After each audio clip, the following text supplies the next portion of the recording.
Are you wanting to create a highly prosperous photography business doing what you love? Or maybe you have a great business already and want to up your game? Then you're in the right place. Master craftsman photographer Lucy Dumas and her guests are here to support you on your journey. Now here's your hostess and tour guide, Lucy. Not all of us can do great things, but we can do small things with great love. And that's a quote by Mother Teresa. And I'm super grateful to get to have a conversation with one of the people deeply involved in a program called Now I Lay Me Down to Sleep. And we're going to be talking about all of that. It is a nonprofit, but also in general, we're going to talk about serving our world with our photography and, all things in that genre. Well, not all things. Anyway, welcome again to The Profitable Photographer. I'm still Lucy Dumas, Lucy with an I. And I just feel like jumping right in. Of course, if you want a quick chat, go to my website, Lucy Dumas Coaching, and book a 20-minute call or send me an email or skywriting, whatever fits you if you have needs or questions about your business or, I don't know, anything. I'm one of those people that'll have an answer whether I know something or not. Anyway, I'd like to welcome Missy Thomas. And Missy, how do you serve? What's your position with Now I Lay Me Down to Sleep? Right now, my position is Interim Executive Director. Okay. And we'll get into more. What the heck is that? So she's from West Virginia. She now lives in Omaha.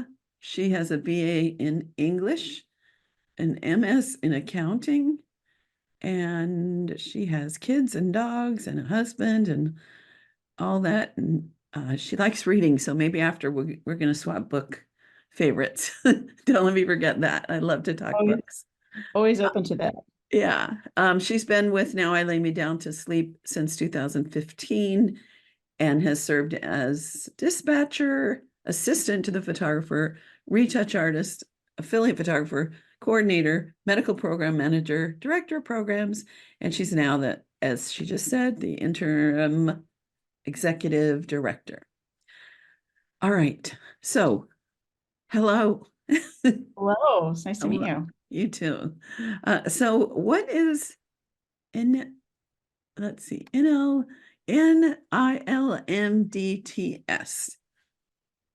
So Now I Lay Me Down to Sleep. That's a lot of words. So we have the acronym and we call it NILMDTS for short. It's a little easier to say than the whole. Yep. So we got started in 2005 when one of our co-founders, Cheryl, who if you go to our website, you'll see her pictures, whether you realize it's her or not.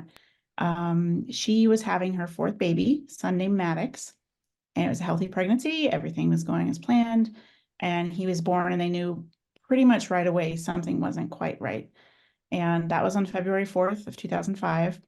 And in the coming days, he ended up being diagnosed with something called myotubular myopathy, which means he couldn't breathe or swallow on his own, and there were other complications.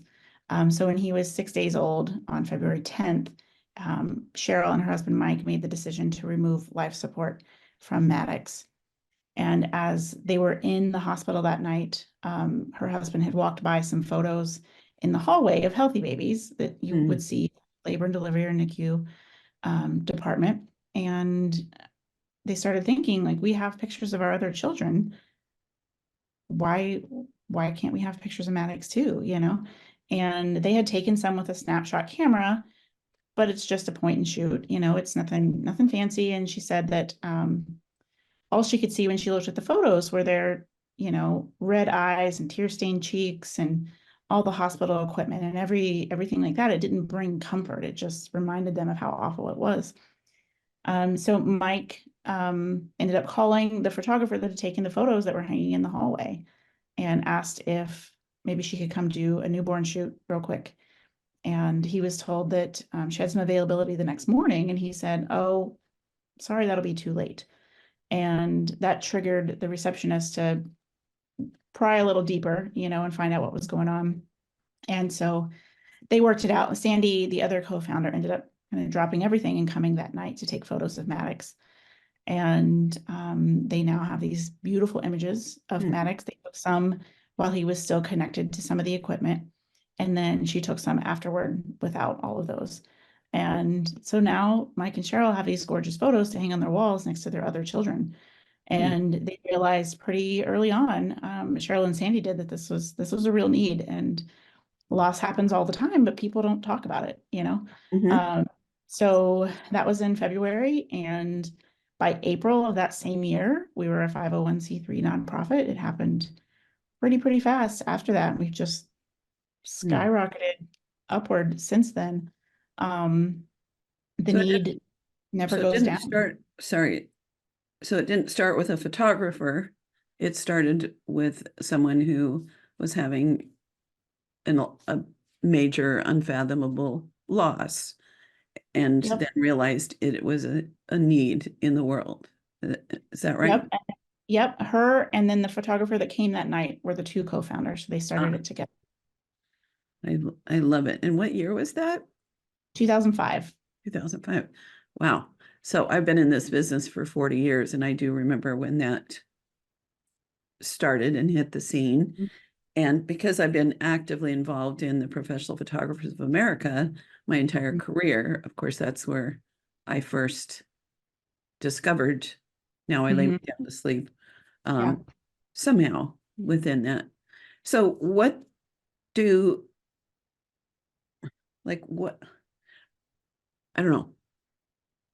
Tell me, okay, I got to pause for a second, get my brain in gear. No worries, I'll take it. Okay, so tell me a little about, sorry about all that, tell me a little about how it works if someone is a photographer and wants to participate. What happens? So if there's a photographer that wants to volunteer with us, they would go to our website. They may find us at a convention, maybe imaging, for example, or something else that we go to. But ultimately, they would go to our website and apply. We do have, and you can find it on the website, we have a base level of skill we expect or need out of people before they can become a photographer for us. And that's not intended to be elitist or, anything like that. You don't have to be a professional. I'm not a professional photographer. I never have been, but I worked on my skill set to become a photographer for us because that was important to me. But we know that, you only get one shot to take these photos. Right. No, I mean, there's one opportunity to do it, and you have to get it right that first time. Right. So we have that, expectation that you can do A, B, C, and X, Y, Z. And we have a grading matrix and everything, but you would apply and you submit some of your best work, that demonstrate proper lighting and posing and things like that. And then we have a volunteer application committee, a handful of folks that will go through and score your images based on the matrix that we have. And there is normally there's an application fee of $10. And the reason why we do that, because we do get questions about it, is we found when we didn't have that, we had unmanageable numbers of people that just wanted a free review of their work. Right. So we would get submissions constantly and we couldn't keep up with it. So that has kept it down to people that are actually interested. But at the same time, it's Recruit a Volunteer Month right now. So we have coupon codes so that it doesn't cost anything to apply, Okay.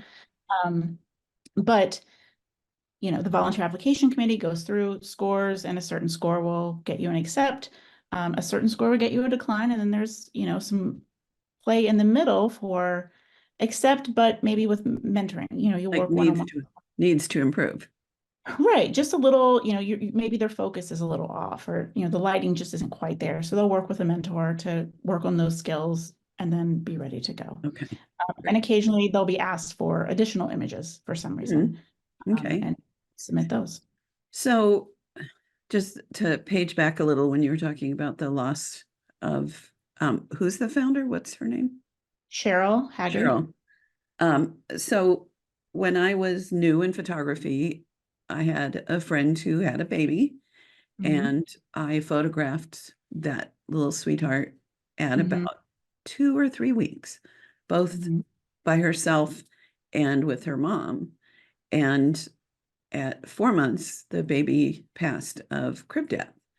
And I have known and experienced firsthand how photographs of a child that is no longer with us helped the mother, the family. That portrait series is always up in their house. Her 3 children, in a certain sense, feel like they know Cassandra.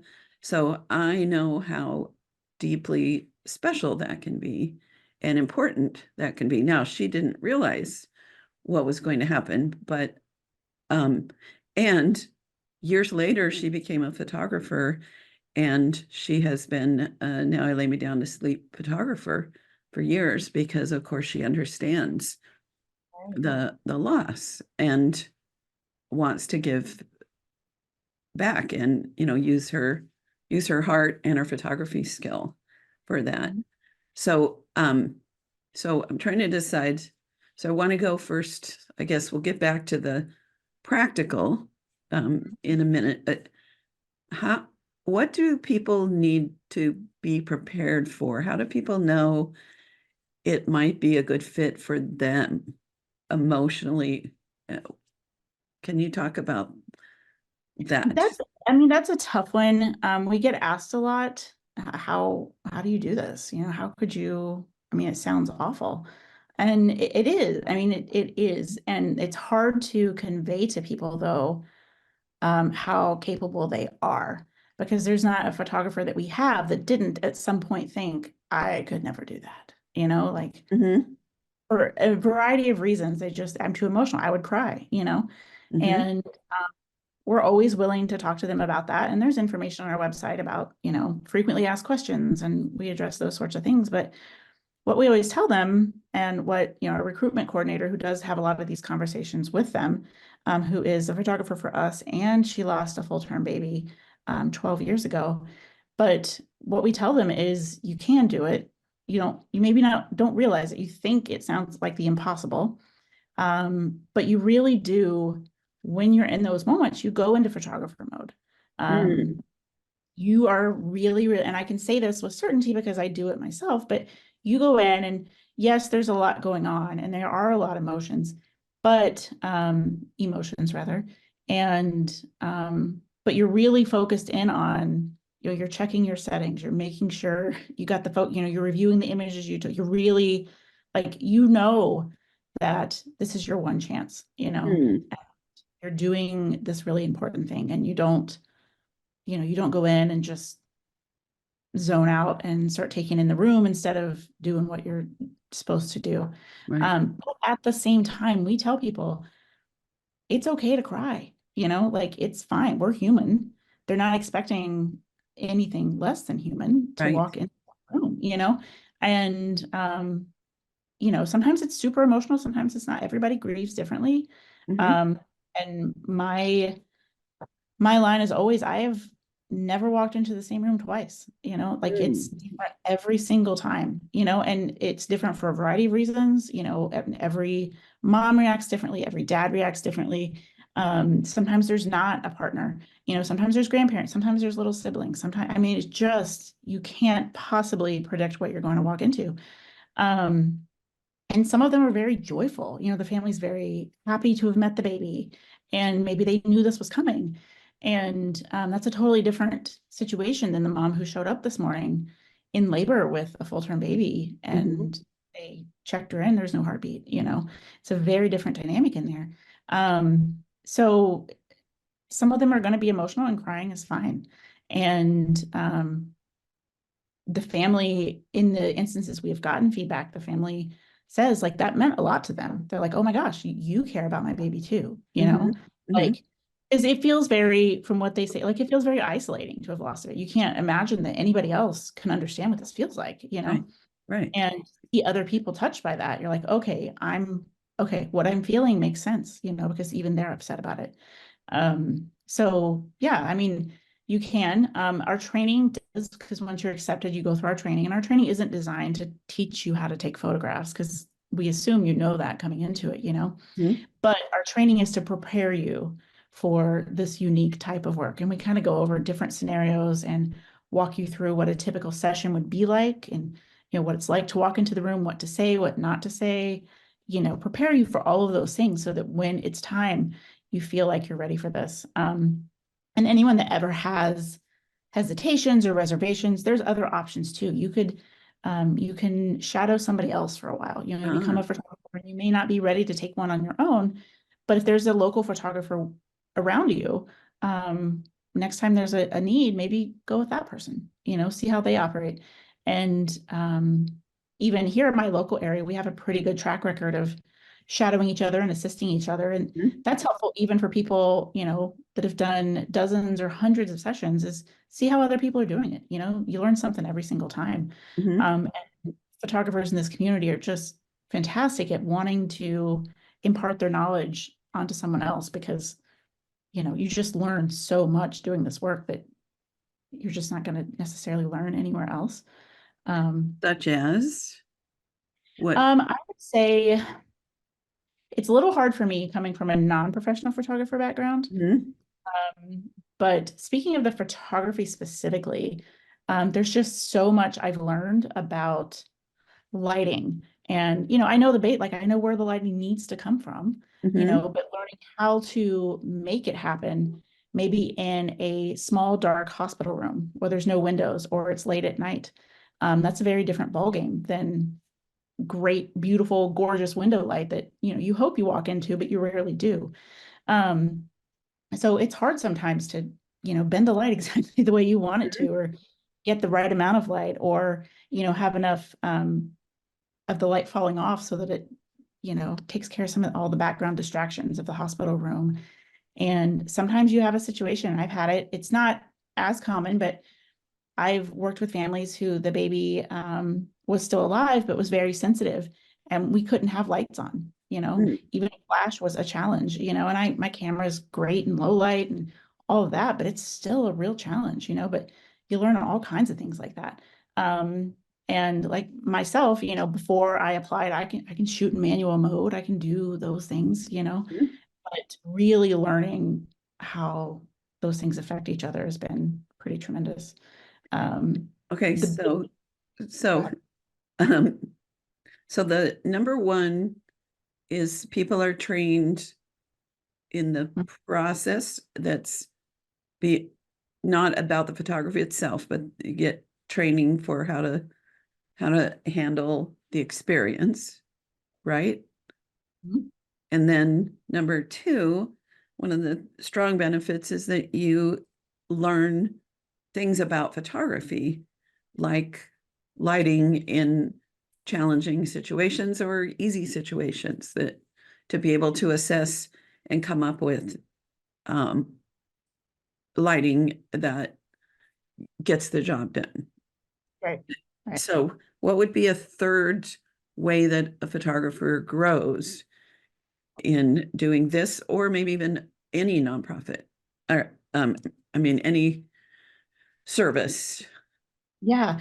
I think the third thing I would say, and this is a little harder to quantify, it's more intangible, but what I tell people too who are worried about this, I always say, like, this work, as difficult as it is, like, and I've seen some heartbreaking stuff, but universally and without question, it gives me back so much more than I've ever put into it. Um, And I think that I would encourage anybody, regardless of whether you're like anybody on the planet, to give of their time. And if you have a special skill set, even better, because not everybody in the country is a photographer. So not everybody can take these photos that we take. We're looking at like a particular group of people. So if you can use what you do, which I've never met a photographer that didn't love photography, and they Mhm. all have a reason for getting into it, and they understand the importance of having photographs of anything. Right. Um, so it's such a fantastic skill set that you already have and you understand the value of. So being able to put that into practice to give families literally the only thing they'll have left of their baby is really indescribable. You know, I mean, you talked about your friend and the siblings and things like that. We deal with it a lot where, let's say it's your first baby and you just lost your first baby, and you know, you're of childbearing age and you're walking around and people meet you and they want to know, do you have children? Well, a lot of parents struggle with it, but what do I say? Yeah, I had a baby, but it died. No one wants to talk about that. So they struggle with even having an identity as parents, you know, or siblings are like, I don't know, do I have a brother or do I not? You know, so these things make a difference. Yeah. And I can't, you know, I go into those rooms knowing I can't give them the one thing they want, which is their baby back, you know. Right. Can't fix that, can't change it. There's nothing I can do, but I can give them something. Right. And that feels pretty darn good, you know, to know that years from now they'll have that, you know, and they don't have to look at them right away. We always tell the family that, you know, if they're hesitant, like, you don't have to look at these. You can put them in a box for 30 years, you know, but you'll know that they're there. But it feels, I mean, as odd as it sounds, it feels really incredible to know that photos I've taken are on headstones here in my city, you know, because it was that important to the family. And that's the only thing that anyone that comes into their lives in the future is going to know if that baby is did. And so I love a couple of things that you just said. One is anytime we give of ourselves, we get back more than we receive. And it's hard to quantify what that is. I have an example. I consider doing this program, and my level of sensitivity and how I can carry pain forever. I know because I'm a baby photographer. So I knew I was not someone who could do that and have it be good for my overall well-being. What I did when I felt a strong call to use my cameras to help children is work with the foster care system and photograph kids that were ready for a forever family. And there were a couple of benefits that were specific. One was I'd been photographing at that point for maybe 15 plus years. And I always had the buyer in mind. You know what I mean? It's like whenever I was on a job, yes, I was always looking to photograph some things that made me as an artist happy. But I also had to keep so solidly in mind, are they going to buy this? What are they going to buy? And when I had the freedom, the situation was that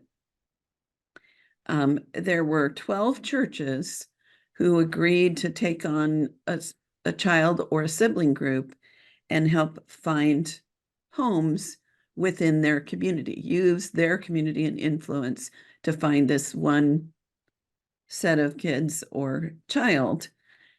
And so I was photographing the child with the pastor of the church. And having freedom to photograph these children the way my heart felt was right. I used 35 millimeter black and white film back in the dark ages. We had this thing called film, and my soul and their soul connected to the point where people saw those images and said, it feels like you just can dive into this child and know them completely. And all the kids got homes the first year of the calendar. And the second year, it was all but this one sibling group that they were very difficult, to say the least. But so my personal commercial work was better after that, because I had unleashed a part of me that hadn't been tapped into. So that was one thing. Another, and I don't know if this will happen to everybody, but the best client I've ever had, a month after the did a wrap on the, sorry, my brain, it's a Monday morning. I'm getting my brain in gear. Anyway, a month after the thing was done, the best client I ever had called me up. And I feel like that was whoever, we'll just call it the universe, or we'll call it Ralph, was thanking me by how I'd given of my time. And I worked so many hours on that project. But yeah, I grew in that so much. The one thing I was surprised about, and I think when we use our camera in situations like this, where it's not our usual clients, there might be some emotional surprises. And for me, it was so different photographing these kids who did not have a parent. So there was no like, hey, this is Lucy, she's a photographer, do what she says. There was no authority over them. So I was one more adult telling them what to do. And what came to mind as I was photographing these kids was the word untethered. You could really feel that they were like adrift at sea compared to the children that I photographed for, a couple decades who had a forever family. And that I would go home, and that's the part I had to process. So I'm sure there's other, like if someone does pet photography and does some end of life photographs, there's emotional things to deal with. Are there any tips about that in general, about how to handle the emotions and the thoughts that would come up in a trying situation that's emotional? Yeah, I mean, we have some resources and training. It's very individual. We do make available to all of our volunteers. We have a chaplain service that's available to us 24/7. And anybody that's a volunteer can give her a call. We're assigned one particular chaplain. So, if you need to talk to her today and you want to talk about it in 3 weeks, it's still going to be the same one. So that's available to kind of help you process Wow, those that's emotions. awesome. Our volunteer community is fantastic as well. We have a private Facebook group that's for volunteers only. You have to be an active volunteer to be let in, and we do, checks against the database to make sure that people that have expired are, removed just for privacy purposes. But the community of volunteers has been fantastic. So if someone has a difficult session, and things are difficult for people for a variety of reasons. Some people have a really hard time when there's a grandpa there, for whatever life experience they have up until that point. That's hard for them, and for other people, it's really hard when there's older siblings that are there, and for some people, it's really hard when it's a single mom, it's just everybody has their own hard. Right. And sometimes you may have more than one. And sometimes for me, I never know what's going to be hard, but you can go to the group and say, I see it all the time, guys. I just had a really tough session, like mom was 15 years old, and there's no family, no grandparents there. She's all by herself. She was afraid to hold her baby, and that really struck them. And so the volunteers will talk with each other, because there's people in the volunteer group that have done 500 or more sessions or been with us the whole 19 years that we've existed. And there's brand new photographers all interacting together. And people will jump in and say, yeah, I had that before, it was really hard. Or, here's how I handled those situations. Or, a lot of us, I mentioned a little bit, a lot of us kind of memorialize our babies in our own little ways. I have a large hanging print that I put a leaf on for every baby. It's color coded. We have orange and red and some things like that. It's like fall leaves, but color coded by gender. And I write the year on it, but that's as much identifying information as we would condone putting on something. But just to be able to kind of look at that and like see a visual of the families that you've impacted. And there's people that make little hummingbirds and they have a hummingbird tree, that they put in, or they have butterflies on their wall. and things like that Mhm. seem like they help people process. Like this little baby didn't have a name, but I'm going to remember him. I'm going to do this, and that makes them feel better. Yeah. So hearing this tells me I might have been able to handle it. I hadn't thought about that there's support. I just imagined I'd come home and, this feeling would linger and, like it would just sit in my heart forever. But knowing there is a way to get support, get help other people, because I'm one of those people. Part of why I do business coaching and mentoring is because when I'm helping someone else, there's something in me that feels better in the world. Yeah. Like if I when I watched something, I can't think of what it was. I watched something or ate something or something, and I was like, oh, I need to post this on Facebook. Like I'm a giver. And so the opportunity to support others who are a part of this or a part of anything. I mentioned there's been people who were sparked to come up with their own, choose your own adventure, do other things, to use the skills, use the heart that you develop. So, and that there's a chaplain too, that gives me a whole different perspective on that. And so my dad was a pastor, and my mom passed recently. It was actually a blessing. 99 years is a long time to be in a body, especially one that's been in pain for quite a while. And I realized, just like with hospice workers, say that right, there are skills, I think, oh my gosh, my dad has been helping people. He helped hundreds of people in his lifetime. So there's rewards that, anyway, I get it.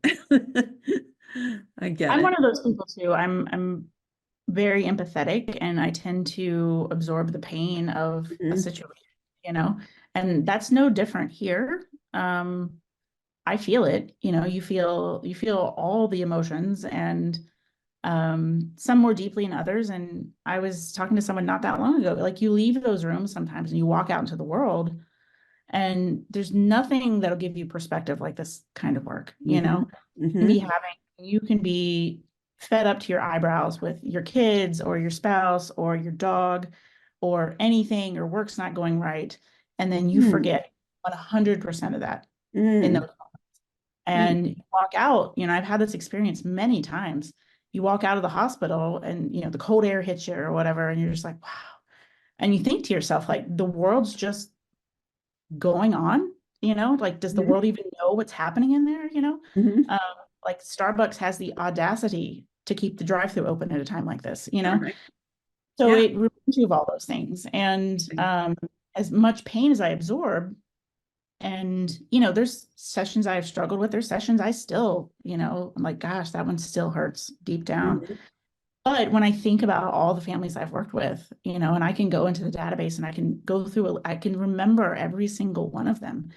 And I don't look back on it as, gosh, that was so painful. That was so painful. That was so painful, or here's why this one was really sad. I look back and I'm like, gosh, 4 people got to meet that baby, and I was one of them, and it's, to think about it in that way, it's an honor that someone trusted you to be one of literally 4 people that ever met a baby, So I would say in our bullet points of benefits, one is perspective on the world. And I'm guessing also perspective of like things that we think are so important. Like right now I'm working on making my case for small claims for a guy that was ruining my house, that was supposed to be painting it beautifully. And I imagine if one of those things happened, that would seem so unimportant compared to, like this is what life gives its meaning is love. Right. and so forth. So yeah, I love that. What else do you think people would want to think about or know in general about being of service or specific? Do you have other thoughts on this before we wrap it up? That's a good one. I would say more than anything, if you think you can't do it, whether it's now I lay me down to sleep, or whether it's photographing foster children, or whether it's working with Make-A-Wish, or Mhm. anything out there, is like there's a reason why nonprofits exist, and that's because they need to, and they wouldn't exist and people wouldn't get these services if there weren't caring people to do the work. So if you think you can't, and that's extremely common for people to think that, I would encourage you to rethink that. Maybe it's a matter of learning what resources are available. But I've seen this quote passed around a little bit, and I think we've used it before, but you don't realize how strong you are until Mm. get to that situation. You're like, I can do this, Right. But it's just it's hard to explain. It's hard for people to understand the concept, but it really does give back so much more than I have ever put into it. And I've put in a lot, Yeah. but it's so meaningful. And I have this particular talent or skill set, that not everybody does. So I love seeing it go to use, So I have the other thing that I'm trying to remember, and then a new thought. And I need to pause because I need to figure those out. When you're like listening, then you have a little thought and you're like, oh, I want to remember that, but then I get so into listening. So everyone pause for a break here. 1 sec. Okay, I'm back. And so the one thing I wanted to share is about how what we do if we're portrait photographers, people photographers, even if someone lives to a ripe age of 99, the work that we're doing is so valuable. And because I've been around quite a while, and I have photographed a lot of people in nonprofit organizations, not as a charitable act. There was always me getting clients from auctions and things. But I'm seeing some of those people that I've photographed in the obituary section with the photograph I took. So thinking about the whole course of someone's lifetime, and that what I did with my camera was their favorite. Or, of course, with my mom, we went through all these photos and I made large prints and a display of the course of her life. And so to me, this is kind of putting it in the same place that I think about what it's like. For example, a dear client who was the mother-in-law of a dear friend, she passed away a couple months ago, and they called me because the favorite picture had faded and I was able to replace that. And at the memorial, I saw how much the work we do brings comfort and value and peace and fun and joy. And that this to me, how I'm feeling about this now is, if this makes sense, is it's in the same category. We're all terminal. Yeah. So whether we do something like this, which is to be with a child that's its last moments in the arms of the family, or whether it's the last moments at the end of someone's life, or I've had situations where there was a tragedy and we had photographs. It's important. And in fact, that's part of why I'm so passionate about helping photographers get work, grow businesses, so that more people have these special images that really capture a moment. So thoughts on that, Missy? Yeah, it really is exactly the same. There's a quote that Cheryl has said before, like, we're not photographing death, we're photographing love. Like, that's what we're capturing, because people who haven't looked into it, that's what they think. Oh, you're taking pictures of death. Like, that isn't, I don't know about that. But I mean, when you take someone's life, and that's what photographs do for someone over the course of their life, is capture the moments, capture the moments that they're here, and capture them with family members, and, have a reason for having those pictures around, and other people down the road can see it. Their grandkids can see it long after they're gone. They get a sense of like what that person was. All of those reasons for photographing still apply to this baby.